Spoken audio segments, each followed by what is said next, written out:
I'm Billy S, welcome back to the channel. Today we're ranking the Elden Ring bosses of Dragonbarrow, Caelid's sister location. Curious about other regions of Elden Ring? Check out my Limgrave, Liurnia, and Caelid boss rankings when you're done here, links will be in the description below. I'm ranking every boss in Elden Ring via their regions, with the only rule that a boss must have an official boss health bar to count, with one exception in this video that I'll explain during its entry. With all that being said, all 12 Dragonbarrow Elden Ring bosses ranked. Let me know your favourite down below. At number 12, we have the Cleanrot Knight duo found in the Abandoned Cave. Now this is another instance where I'll have to ask you all to look the other way in regards to the footage you're seeing now, as I very clearly found these bosses way later in the game than was intended. After all, they're Dragonbarrow bosses, but they're tailored around the difficulty of Caelid, as to reach their dungeon you have to parkour from the Caelid side of the chasm to the cave entrance in Dragonbarrow. My main disdain for this Cleanrot Knight duo doesn't really come from their boss fight, as I think they're incredibly cool enemies that have the potential to really hinder the player, and we get our introduction to the Halo Scythe, the alternate weapon for the knights, which is one of my favourites in the game. Now, it's the dungeon preceding them that really hurts this boss, because that runback is an absolute pain.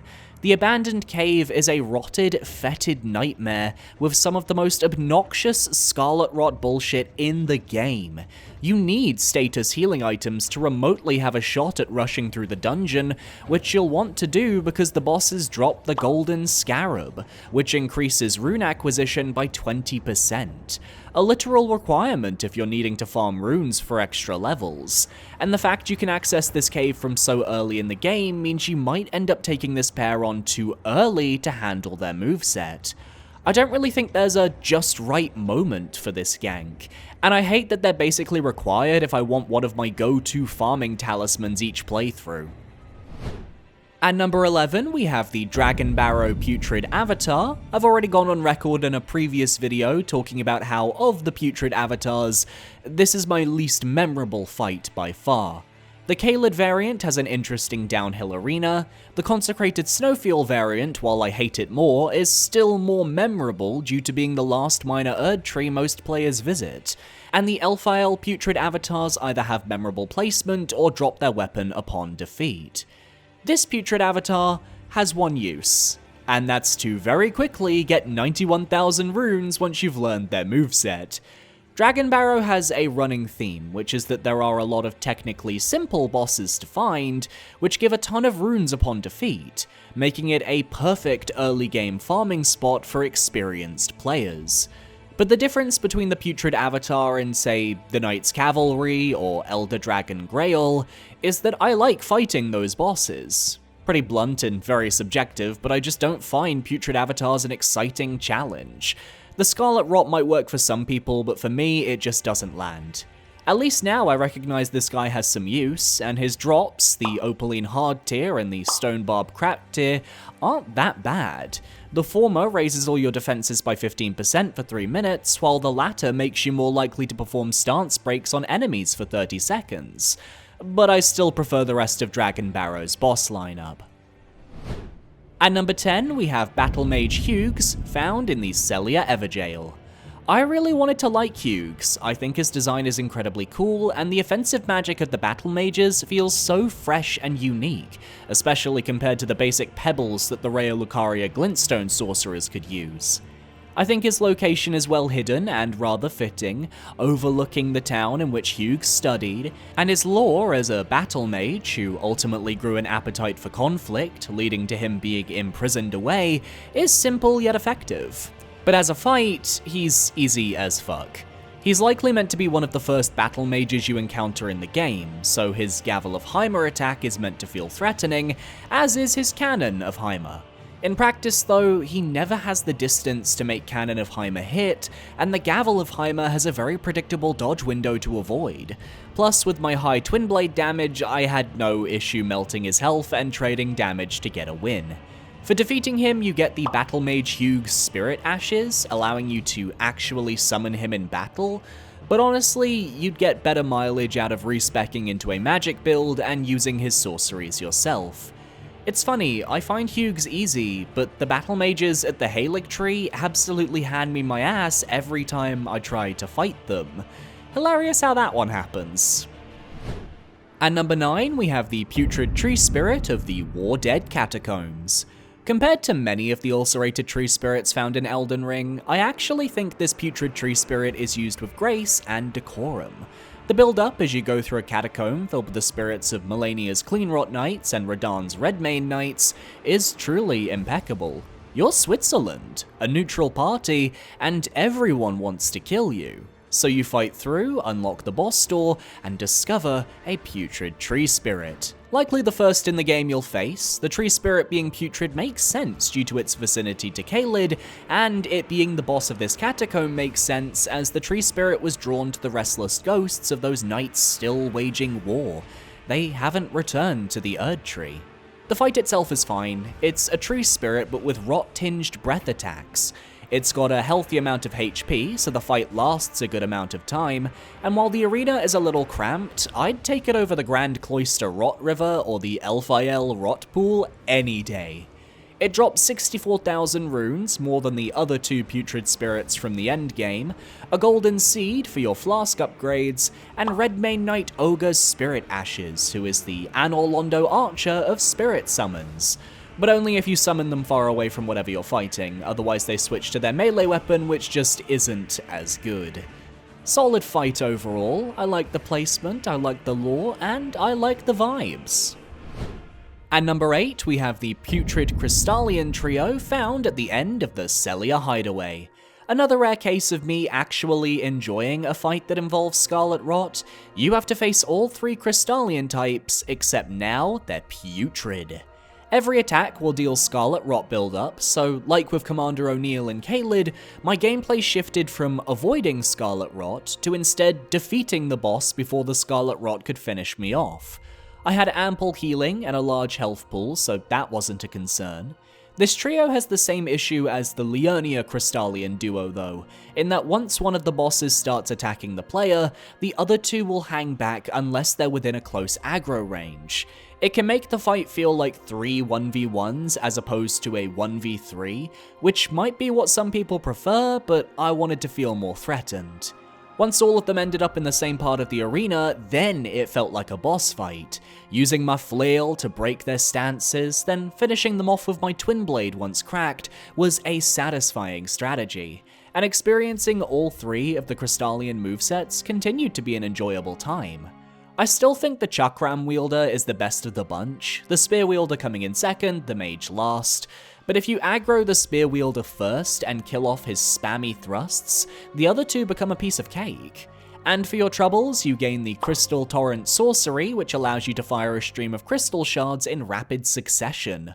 Hold down the cast button and you can fire for as long as your FP bar gives out. Great for PvE. I still don't think the Putrid Crystallians are the pinnacle of boss design or anything, but they're not bottom of the barrel, and that's enough for me to give them a pass. At number 7, we have Flying Dragon Grail, found on the bridge south of the Bestial Sanctum. Grail is my least favourite of the dragon fights in Elden Ring, for 2 simple reasons. He has the exact same moveset as Aaviier, with no changes whatsoever. In fact, it's the same model. They took one of the best dragon fights in the game and threw it at the end of Dragonbarrow without giving him a single move to differentiate himself. And 2, you fight him on an extremely narrow bridge that doesn't give you a lot of room to avoid attacks. There are certain moves such as Grail's Flying Flame drive-bys, which are easy to avoid since you just hug a certain side of the bridge, but forcing us to face down a fairly tanky dragon on such a narrow walkway just isn't fun. I still think the Elden Ring dragons are inherently better than a lot of the bosses in this game though, which I know is a hot take, but fight me, I find them entertaining. Torrent gets a good amount of use here to close distance while crossing the bridge, which is always a fun extra layer to the fight. But like the Putrid Avatar from earlier, Grail is here to give players 80,000 runes for beating a boss they've already experienced before. If you can defeat a basic dragon hitless, or at least avoid the fire damage which 1 or 2 shots an early game build, you're golden. 80,000 runes That's more than my current subscriber count.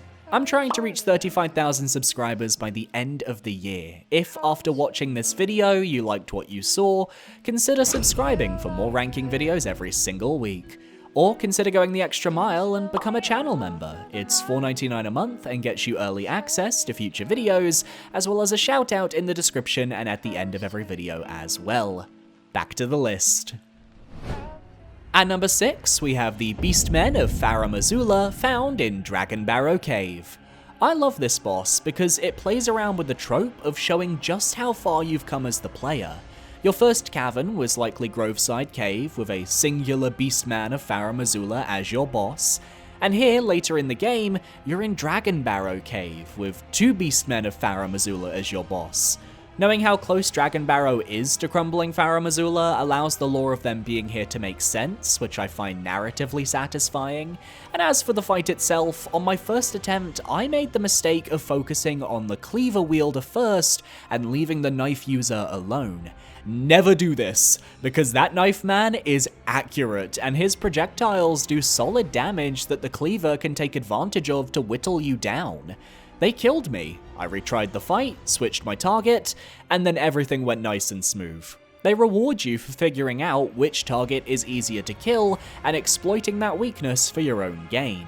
They drop the Flame Drake Talisman +2 upon defeat alongside a hefty 65,000 runes, and this is a further link to the Beastman from Limgrave as he dropped the original Flame Drake Talisman. How fitting that you take on an upgraded variant of that boss, proving your skill and growth to get the best fire resistance talisman in the game. At number 5, we have the Dragonbarrow Knights Cavalry found on the bridge to the north of Len's Rise. A glaive wielder, you can choose to face this cavalry in a fun bridge jousting battle if that's your taste. But we all know why we're here. This Knights Cavalry is popular with the people because it's an easy way to get 42,000 runes extremely early in the game, due to various cheese methods that involve getting him to jump off the bridge to his death. It's not something I've personally dabbled in, because I like fighting bosses without cheese to challenge myself, it's how I play, but this is the only reason why this boss is remotely remembered, even if the cheese is harder to pull off nowadays. He also drops the Bloodhound Step Ash of War, which is an incredibly useful tool for quick stepping around targets or getting through pools of Scarlet Rot, makes the Lake of Rot and the Rot River in Elfile very easy to get through. Beyond all that, I just like fighting Knights Cavalries. They've appeared in every video I've done so far, and I'm gonna keep talking about how much I enjoy their fights, the way they give Torrent something to do if you feel like it, and the way you can defeat their horses to get critical hits midway through the fight. Love it! At number 4, we have Elder Dragon Grail, found outside Fort Faroth. This is the only instance in this series where I'm choosing to include a non-boss enemy in the rankings, as Grail has a normal enemy health bar, but her gimmick is interesting enough that I feel she deserves to be highlighted.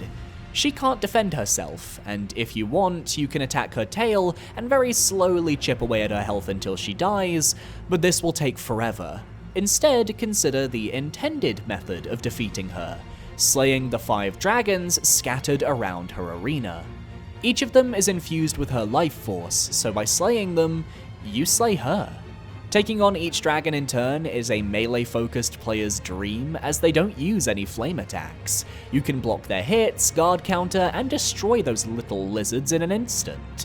Though if multiple gang up on you, things can get heated. I wasn't aware that Grail's Roar had the ability to debuff the player though. She can debilitate your stats, so maybe don't stay too close to her face. Defeating her unlocks the ability to then purchase Grail's Roar at the Dragon Communion Cathedral, which reduces the attack and defense of all nearby enemies. That's mother right there. Plus 50,000 runes, plus 3,470 runes per lesser dragon. Not a bad day's work. I'd like to see more bosses play around with you needing to defeat minions to damage the main boss. Perhaps a gimmick we'll see in Shadow of the Erdtree? Probably not. At number 3, we have the Bell-Bearing Hunter found at the Isolated Merchant Shack in Dragonbarrow.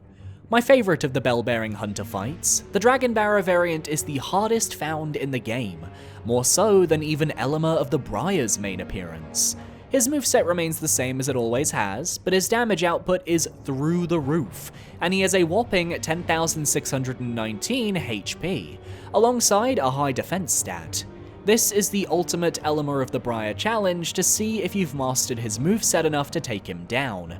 From his insane range with his ability to use the Force, to his insane range from his ability to shield bash across the continent, to his various combos that have you questioning what's safe and what's not. This was objectively one of the hardest fights in the game. For me, Malenia remains my hardest with 141 attempts, but this Spellbearing Hunter came in second with 14 attempts. And this is extra insane when you take into account there were only 4 bosses in this game that took me 10 attempts or above to beat the entire time. The other 2 being the Deathrite Bird from the mountaintops and Sir Gideon Ofnir. That's why this Spellbearing Hunter ranks this high, because regardless of how many times I've faced him, he's one of the few fights to truly, and I mean truly, challenge me in Elden Ring. At number 2, we have the Black Blade Kindred of the Bestial Sanctum. One of Malekith's loyal subjects, this Black Blade Kindred can be found exceptionally early into the game after you warp to the Bestial Sanctum from Limgrave, though obviously I wouldn't recommend facing him then. With a whopping 12,297 HP, this is one of the hardest field bosses in the game, a real super boss for anyone looking for a tough time. It has the Valiant Gargoyle moveset, and wields the Gargoyle's Black Blade and Halberd. The Halberd was always my preferred attack style because the moves are slower, more deliberate, easier to dodge through. Once he switches to the Black Blade, it's a lot of blocking fast-hitting attacks, and the boss dodging backwards more often. With both weapons, he has moves that charge with Black Flame, the telltale sign of destined death, which will slowly sap your health if you're hit by them. The Halberd has a tornado he whips up, while the sword has a charged slam similar to that of Lorien, Elder Prince in Dark Souls 3. Upon defeat, he drops the Gargoyle's Black Blade and the Gargoyle's Black Halberd, though the Black Blade is the only Black Gargoyle weapon to actually have a unique skill, Corpse Wax Cutter, which allows you to raise your sword high into the sky, charging its power, before releasing a vertical projectile. Wish the rest of the weapons also came with cool skills like this, but I digress. The Black Blade Kindred is one of the toughest fights in Elden Ring, and makes traveling to Dragonbarrow worth the hassle. But there's one fight I love that tad bit more. At number 1, we have the Godskin Apostle, found in the depths of the Divine Tower of Caelid. Now, I'm sure some were asking where this boss was in the last video, given it literally is fought in the Divine Tower of Caelid, not the Divine Tower of Dragonbarrow. But I'm going by the area's placement on the map, and this tower is considered to be in Dragonbarrow. Anyone who watched my videos on Elden Ring last year knows that I absolutely fucking adore the Godskin Apostles. Being completely blunt, they are a top 5 fight in Elden Ring for me, and while I personally prefer the build-up of the Apostle in Altus Plateau at the Windmill Village, I can't deny that if we're looking for challenge, it's the Caelid variant that takes center stage. With 13,596 HP, this is one of the easiest bosses to underestimate in the game. I sauntered in thinking, ha, Godskin Apostle, easy, I can handle him, only to get killed twice for my hubris. I love their Twin Blade moveset, not a shock given I used the Godskin Peeler for the second half of my playthrough. The first half of the fight is all about learning the moveset, dodging or blocking their Twin Blade strikes, and learning to get the fuck away when they start doing the windmill, lest you get sliced up like me. But the Apostles are most famous and most beloved for their enraged state. They coat themselves with black flames, allowing them to use a variety of new attacks, including their signature Black Flame Tornado. And more importantly, the Apostle eats the Gomu Gomu Devil Fruit and becomes a Monkey D. Luffy Rubber Man, able to stretch and expand like the snakes of the Volcano Manor. His combos become so much more fun to fight against, all set to one of the best OSTs in the entire franchise. I don't understand why the Godskins got given absolute fire for their battle theme, but I am so grateful because I want it injected into my veins. This boss kept me on the edge of my seat for the entire fight, bouncing around the arena, the combos, the fight, the stretchiness, oh, it's so good.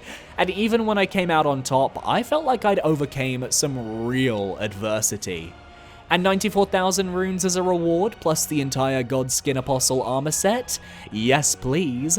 Gracias, mi amor. And that's my list. Which Dragonbarrow boss is your favorite? Let me know down below. And be sure to parry that subscribe button so you can stay up to date on all of my future videos. My social medias are on screen now, follow if you feel comfortable. I recommend my Twitter or my Discord. My Twitter is the best place to go though, I'm barely active on Discord. I try, I just do not have what it takes to do social media long term. A massive shout out to my YouTube channel members for supporting me for another month. Thank you so much, you guys are amazing. And I'll be seeing all of you in another video. Adios!